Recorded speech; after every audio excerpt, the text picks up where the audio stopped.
வேடமியற்றல் அப்படின்றத பார்த்தோம். இதுல வந்து உருவகப்படுத்தல்கள். ஃபர்ஸ்ட் உருவகப்படுத்தல்கள் அப்படின்னா என்னன்னு நான் உங்களுக்கு நான் சொல்லிடுறேன். நான் எளிமையான வார்த்தைகளை பயன்படுத்துறேன். ஸோ இதை நீங்க கவனிக்கும் ஈஸியா புரியும். அதுக்கு பிறகு அந்த நோட்ஸை படிங்க. இப்போ பாருங்க, நிஜ உலகில் நடக்கும் ஒரு விஷயத்தை, நல்லா கவனிச்சிட்டீங்களா?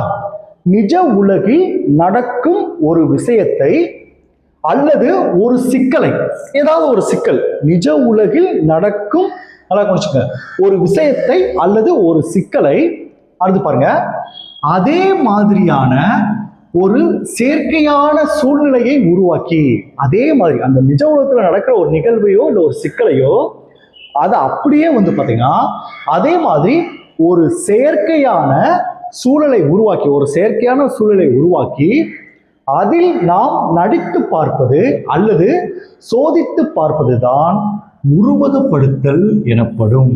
இப்போ உங்களுக்கு புரிஞ்சிருச்சா?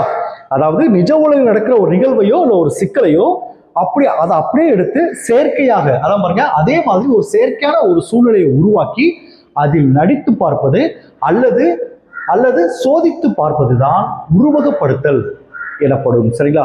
இப்போ உங்களுக்கு இப்போ வந்து பாத்தீங்கன்னா இந்த உருவகப்படுத்தலை 3 விதமா பிரிக்கிறாங்க. சரிங்களா? 1 நேரடி உருவகப்படுத்தல், 2 மெய்நிகர் உருவகப்படுத்துதல், 3 ஆக்கப்பூர்வமாக உருவகப்படுத்தல். இப்போ உருவகப்படுத்தல்னா என்னன்னு சொல்லிட்டேன். அதுல 3 பிரிவா பிரிக்கிறாங்க.